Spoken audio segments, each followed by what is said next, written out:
Hey guys, Jonathan here. I know when I was first starting to play Magic, I was looking up useful guides on how to build a deck, and for the most part, I couldn't find one. And I only started playing Magic about a year and a half ago. Well, I'm gonna try and help all of you new players out there start your Magic, I'm assuming it would be a Magic career, the right way. So the first thing that you should probably do is find a color that you like. For me, it was black. And then you should find maybe a card that you like in that color. For me, my favorite that I found was Resibling Skeleton. At first, I never understood it, but I thought, might as well get it. You pay 2, return from the graveyard to the battlefield. Sounds good, right? So after doing that, you're going to want to find cards that sort of, synergize with it. So for me, I found Bone Splinters. Sacrifice, it's a 1-drop black. Sacrifice a creature, destroy another creature. Works great with Reassembling Skeleton. So, find a card or more than one card that synergizes with your favorite that you found. And you might even try to find other copies of the card that you really like, such as Tenacious Dead, almost being an exact replica of Reassembling Skeleton. So, after you've done all that, you're going to need to work out your mana base. If you're only playing 1s and 2-drops, well, you've probably got something wrong with the deck unless it's mono red, and in that case, you want to be playing about 18 lands. If you got more expensive cards, you probably want to go with 23. So always keep your deck as close to 60 as you possibly can. Always. If you're building a 100-card deck, it's probably going to fail. I'm sorry, but it just will. Maybe when you're more experienced, you might want to build a commander deck, and that's completely fine. But as your first deck, try and keep it down to 60 cards. Just try. 23 lands will be more than enough to get you where you need to go for most decks. For some decks, they'll go 18. For a deck I did, I even went down to 15, and, it worked okay. And there have been some decks that don't even play a single land. But just make sure that you have enough for the deck that you're building. 23 is the recommended amount.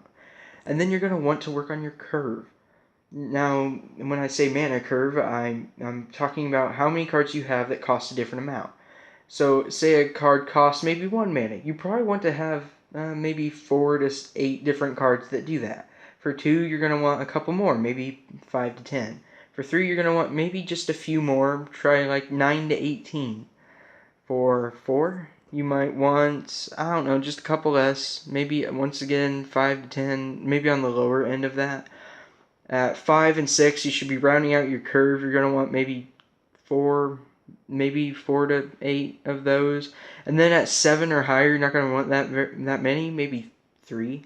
So just running that, it'll make your deck run a lot smoother, and try to keep it down to 2 colors for simplicity.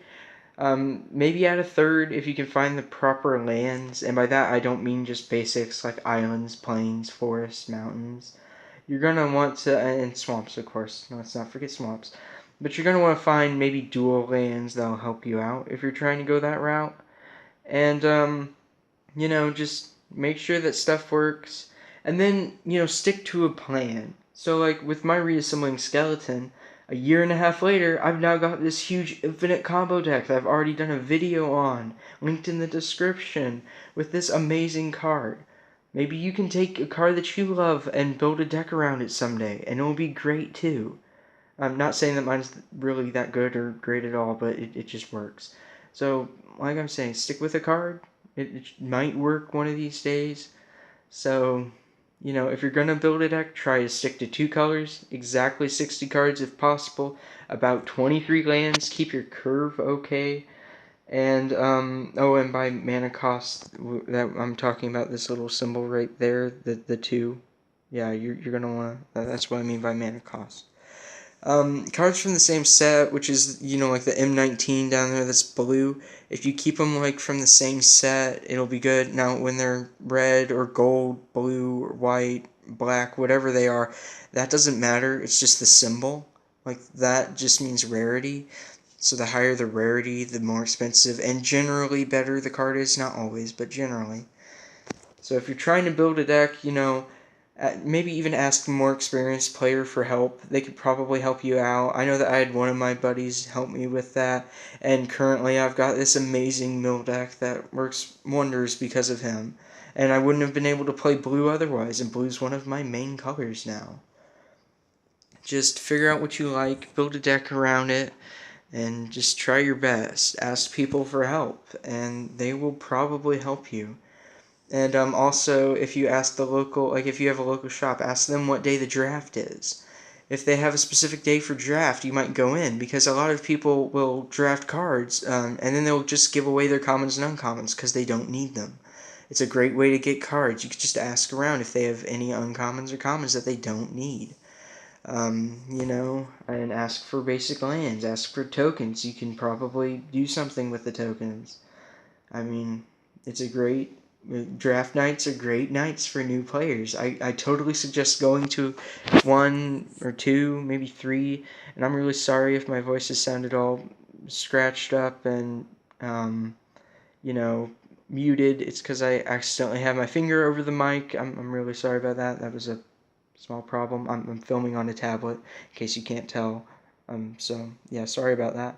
But so, if you're an experienced player, please leave in the comments if you got any tips for them. The draft is also a good way to build a deck. It's just really good. It's a good way to get good cards. I pulled a $20 card from draft because I got past it because the guy next to me didn't know what he was doing. Maybe you'll get that lucky. So, I mean, you know, if you do it right, you can get some good stuff on draft nights. I completely suggest it. You might also check out the local shop for free decks because they might have one of those.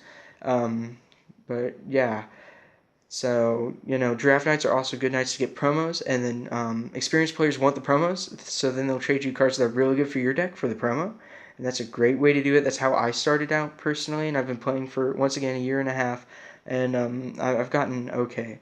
So I mean, if you've got any tips to help them, leave them down in the comments. If you've got any questions in the comments, please. I will try to answer them if I can. I don't even know if I'll have any because this is like my 4th video or something. So, but thanks for watching. This has been Jonathan. Please subscribe if you can.